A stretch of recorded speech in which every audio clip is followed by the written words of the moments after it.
I used to work at Loft, and one year for holidays they gave us these mugs, and this is honestly the best thing that I have from Loft. But it's designed to look like an enamel mug, and I love enamel mugs, but it's not an enamel mug. I don't know why. What a weird trend. We're gonna make it look like a thing that we could have just made it, but it's not gonna be that thing.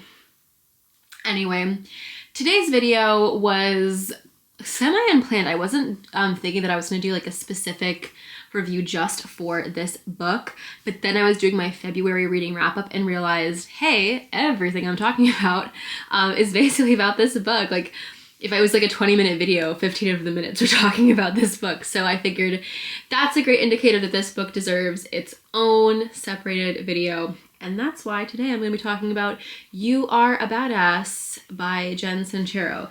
Let me actually see, because it has like a longer name than that. It has like a very flouncy subtitle that I might as well give you like the full glory of the title of this book. You Are a Badass, How to Stop Doubting Your Greatness and Start Living an Awesome Life. Again, by Jen Sincero. I have notes here, so I'm trying to be much more of a professional, organized woman. Similar to my last video, similar to a video I did recently. Notes, organization, professionalism, let us go, baby.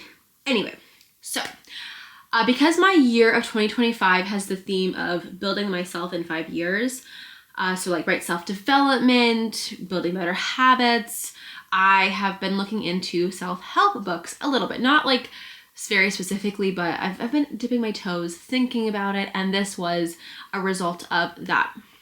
I specifically was looking for self-help books more geared towards women, and so I think that consisted of self-help for women, hit, and then seeing whatever was up on Reddit.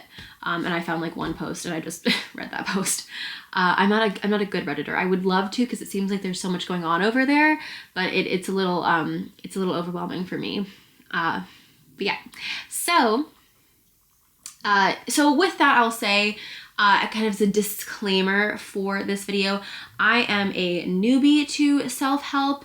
I don't know what the cliches of the genre are, so maybe there's a bunch of stuff in this book that I enjoyed that you're gonna be like, oh my god, that's every self-help book that's ever been published, but I don't know that, so leave me alone. And I will say that I am inherently, I think, a little bit skeptical of self-help. I think growing up in like the Secret era, when that was really big, made me a little bit dubious. And also I feel like, I don't know, something about it just like, it's like a bacteria that spreads, right? Like first you're a self-help regular, then you're the financial self-help, then you do marriage self-help, then like parenthood self-help. I mean, this book does it, Atomic Habits does it. And I'm like, I don't know, I think it's very easy to have like an industry around self-help that puts me off a little bit. But I had some really good things to say about this book. So I'm going to start off kind of in a somewhat of a disservice to this book. I'm going to start off with my positives, then go on to things that are like, take it or leave it. I mean, I had an opinion about, but it wasn't necessarily like an overwhelmingly negative opinion about, and then into the things that I genuinely did not like about the book. And yeah, that's how I'm going to talk about this book. So to start with, the things that I really, really liked. First of all, I like the discussion about meditation. I always think meditation is a good thing, and so doing that I appreciate.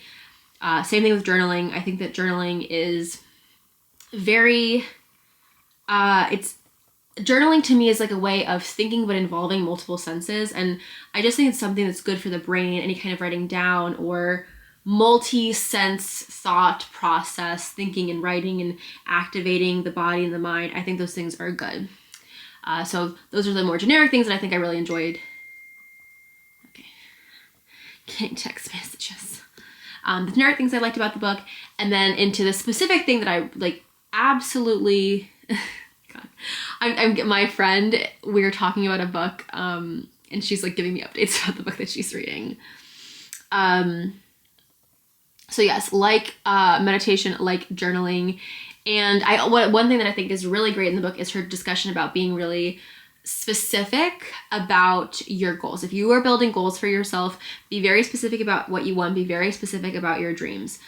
I love this advice because I think sometimes we can know we want something, but not know what we want that thing to look like. Just as an example, like, okay, you want to be rich. Do you want to be, I can buy a pair of Manolo Blahniks a year kind of rich? Or do you want to be, I can buy Manolo Blahniks once a month kind of rich? Those are two different kinds of rich. And it reminds me of one of my best friends has an excellent sort of thought exercise that she does, and I share it all the time because I think it's such a wonderful thing to kind of experiment with and think about on your own hand and talk about with friends. She likes to think about, what do you want your future house to look like? And not in the like 3-bedroom, 2-bath with a gray exterior or something. She's saying like what, just like the energy, the vibe, the things in your home. Her example is she wants like a big dining room table because she always wants to be able to host and have friends over. It's going to be very important for her to have a good friend group who she spends time with. She wants to have decor that is from trips that she's been on because she always wants to travel, always wants to have good wine because having good wine and good food is very important to her. Like, do you imagine having, places for children in your home or pets in your home? I know for me, I don't think about things like a big walk-in closet, which I imagine would be very important for some people. But I do always imagine having a space that has books and art supplies and craft supplies because those are things that are important to me. And even like going so far as to say like, where is your house? Are you in the country so that you have beautiful miles of rolling hills around you? I know I always sort of imagine myself being kind of in like a university town where I will always have access to, cultural events and theaters and plays and speakers coming in to talk. So, maybe you have to be near a city, or maybe you're in an apartment somewhere because you don't actually ever want to own your own home. Like, I love that. And I think it's a great exercise for yourself to really kind of be very practical about what you want and to really think about how can you build that life for you, and how do your goals fit into that. But on the other hand, I think it's also really great to do with partners because, maybe you guys can align and see like, do we want the same things out of our lives? Those were all, like, I kind of rapid fire went through them, but I always appreciate hearing those things, and the specificity of the goals was, I think, a great thing to talk about. And the big thing, the absolute massive thing about this book was I realized that I have some pretty major self-limiting beliefs after reading this book. I have always thought of myself as a confident person. I think a lot of people upon meeting me would think of me as a confident person, but I realized, and this is something I've kind of been realizing about myself, is that I'm very comfortable knowing that I can survive the floor of something. I always tell my friends, like, if worst comes to worst, I can work at a gas station. And, I always tell myself like, well, you're not the prettiest, but you're not the ugliest. You're not the smartest, but you're not the dumbest. You're not the most successful, but you're not the least successful. And on one hand, it's very easy for me because I don't get overwhelmed. I don't put too much pressure on myself. But I do think there's a lot of that's really limiting, right? When you tell yourself like, oh, well, I'm okay, that is a very self-limiting belief. And this book really taught me how afraid I am to have really positive thoughts. Like, Sincero who narrates the book, she would, say these like things like, you're successful, you're capable, you can achieve success. And I found myself getting genuinely emotional, like choking up at those thoughts. And when I would choke up at them, I would freeze. I would immediately shut down my thoughts, immediately close off my feelings. And upon reading this, I've learned something, kind of big about myself, and, not a thing I want to believe about myself. I don't want to stop myself from thinking that I'm capable of greatness and that I will be great. And so, I think in reading this book, I've learned something important, something that is going to change how I think about myself. I'm actively trying to get back into that space so I can kind of better analyze my feelings and to not sort of shut off the dam of emotions when they happen and let them out and understand how and why I feel those things and have a little bit more metacognition about that rather than, letting my thoughts happen to me, allow myself to think and observe my own thoughts. But that was a very crazy, I don't know, it was just wild. Like, you have thoughts and it feels like you should know and understand your thoughts, and it's wild to see thoughts that you have surprised yourself like that. So yeah, this book gave me something to work on. And in that way, I think, after this, I'm going to get into some negatives. And some of them are like pretty big negatives for me about the book, but I will say just in this self-discovery that I've had through this book, and the way that Sincero described it, like, this was a very good book for me to read and a very important book for me to read, I think. So whether or not I have negatives, like, I want you to know that, like, overall, this is a positive book, and I get why this is a popular book, and I appreciate having read this book. So there you go. Like, overall positive. If you just wanted to hear that, should you read this book, I would say give it a try, and maybe you'll also have as good of an experience as I had with this book. But now on to the things that I didn't make love, but I didn't make hate either. So first of all, this book has a spiritual side to it. What I can't remember what she calls it, like the big flow, the big force. It's something about it kind of reminded me of menstruation, and I can't remember exactly what it was, but Sincero has sort of a way of describing kind of the universe that she uses, and so she's very upfront that she has sort of a belief in a higher power. And I mean, I don't really personally have an issue with that, but I can imagine that if you're trying to get a self-help book and you don't have those beliefs, having someone kind of constantly tell you something that you're like, well, I am not a believer in that, and you're just telling me all the time to trust this thing that I don't believe in, I could see that as being a big negative for others. And then the other thing that I just was kind of like, I don't know, like, not here, not there about is this idea, and I hear this, it's not the first time I've heard this, but like, the reason that you didn't succeed and that person did succeed is because they believed in themselves. That's the difference. You're totally capable, but they just believed in themselves. Okay, potentially true.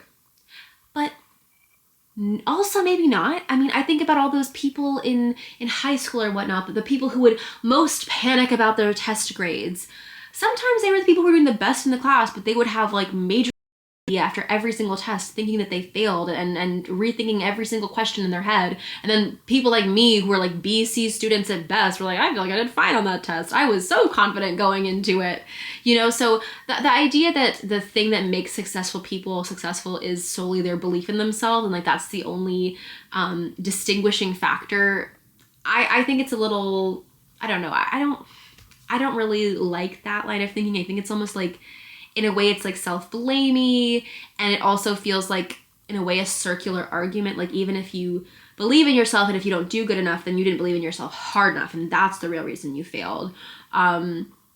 Or it's like you didn't really put in all the work that you needed to succeed, so now rather than like, you know, saying, oh, I just didn't do the work, you're saying, oh, I just didn't believe in myself. It wasn't that I was not doing anything I needed to do to get something done.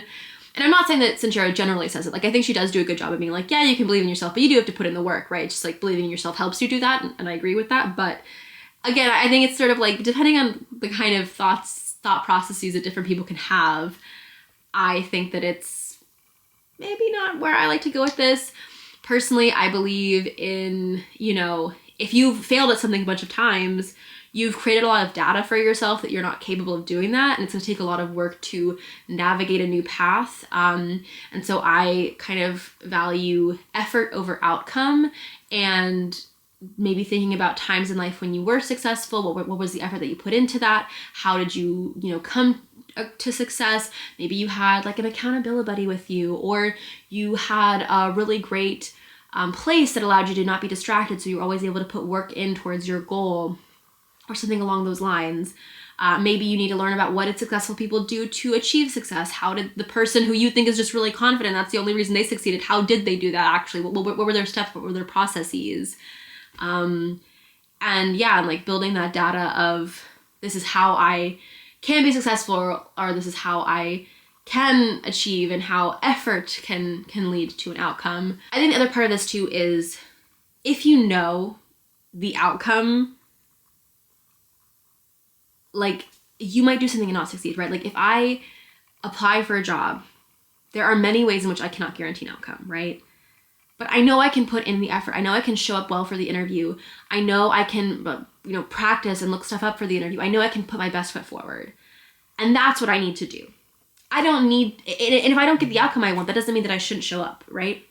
And so, personally, I think on my end, and maybe this is part of my self-limiting beliefs, I just think that to me, I don't know, I don't like the focus on like, you will be successful, you will definitely do everything, you definitely achieve everything you want. I like the idea of like, you can work hard. You are fully capable of working hard. And now onto the things that I did not love about the book. And the first one is manifestation. I am not a big fan of manifestation because first of all, what is it? It, you know, obviously you believe in something and then you get it, you achieve it. Okay, but the thing about that is, if you're saying, oh, the something will come to you, you will always be able to retroactively make that decision, right? Oh, I achieved what I wanted to achieve. I manifested that. Oh, I didn't achieve what I wanted to achieve, but something else happened. Well, I manifested that, right? Like I wanted that, but now I have this thing and this thing's way better. Like there is no way of saying, there is no science to like do A, then B will happen, and then the outcome is C, right? B was also an outcome, but you know what I mean? Like there's no path to it. I don't really like, it makes me feel so icky. It makes me feel so icky. In Sincero's book, she talks about how she like needed to find a place to write the book, and she wanted to have it in this kind of specific place, but she took too long to find to like look for accommodation. And so if she didn't find the accommodation she wanted, she'd have to live with her mom while she wrote the book, blah, blah, blah. And she says, no, I can't let that happen because I am here so that I like to write a book about how the universe will save me. So I have to put my trust in the universe. Gee, dang it. And so in that, she like, you know, talks to every single person that she knows, posts everyone on Facebook, inquires all the time about finding the perfect apartment thing so she can write her book. It talks about how like, see, she believed in the universe, and then finally at the last possible moment, the universe gave her the perfect apartment. She manifested it. It's like, okay, maybe you hear that story and you're like, wow, she believed in the universe. I hear that story and I'm like, yeah, you had all of the time in the world to wait for the perfect thing to show up. You did a lot of work to get the perfect thing to show up for you. And you knew that if you didn't get the perfect thing to show up for you, you wouldn't be like homeless. You knew that no matter what, there was accommodation waiting for you. So if the ability of your manifestation to be successful like requires you to have a safety net, I don't know about that. Like, and she gets to control the narrative around the outcome, right? If she was able to find the perfect apartment, so therefore she found the perfect apartment, the universe answered my prayers. But we all know if she found a different apartment and she was able to succeed there, then she would have said, and the universe gave me an even better option that was even better than what I wanted. And if she wasn't able to find anything and she went to go stay with her mom, she would be telling us about how, even though I didn't think it was perfect, the universe gave me an opportunity to connect with my mother. Like you get to say that manifestation is whatever you get. Like it's basically a way of saying whatever you had in life, you got it. What? Okay, cool. Like, I don't know. And again, I really am bothered by this idea of like, oh, just wait for the perfect thing. Wait for the most amazing opportunity. Like it will come to you. It will come to you. Because if the success of your manifestation is dependent on a safety net of resources to be able to like mindlessly pursue that, then I mean that's like then manifestation is for very privileged people, right? And I think that's why that kind of is to me a little gross. It's like, okay, cool, like the universe will have my back, but like, will the universe pay my rent? I don't know about that. And if you have to make different decisions because you need to pay your rent, and if I don't have to pay my rent and you do, then I'm telling you about all the stuff that I manifest, and you're like, yeah, you're manifesting that because you don't have to do the stuff that I have to do. You don't have to care about those things. And to me, it just feels a little bit, I don't know, uncomfortable, right? Like, I don't know, hey Zelensky, you want a ceasefire? How about you manifest a brain aneurysm for Putin? Why aren't you, like, I think that to me, it's very uncomfy, a very uncomfy part of the book. And this is sort of where, like, coming back, I don't mind Sincero's focus on like a spiritual aspect to the book, but on a personal note, again, this is different from like the idea of like her referencing some higher power. I don't like the idea of like calling to a higher power for the purpose of material gain. I think of spiritual as spiritual and like the physical as physical.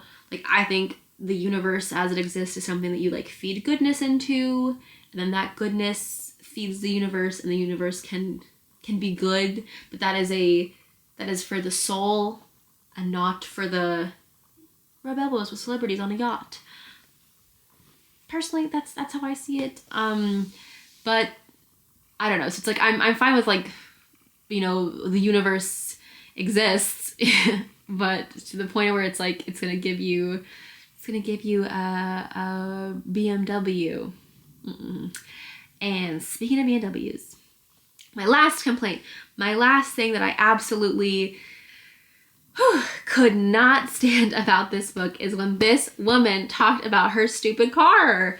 She talked about how like she was buying a car and she could have bought a practical car, but instead she bought like a stupidly expensive car that she really couldn't afford. And because she bought that car, she, you know, and she lived the life she wanted to live. Because she did that, boom, she got something for like, no, I'm sorry. In this economy, telling people to get car loans for cars they cannot afford. I guess she wasn't actually writing in this economy, but she lived through the 2008 recession. She knows it's irresponsible. I really did not like that. I do not like telling people to spend. You gotta spend money to make money. You gotta live big to get big money. Like, absolutely not.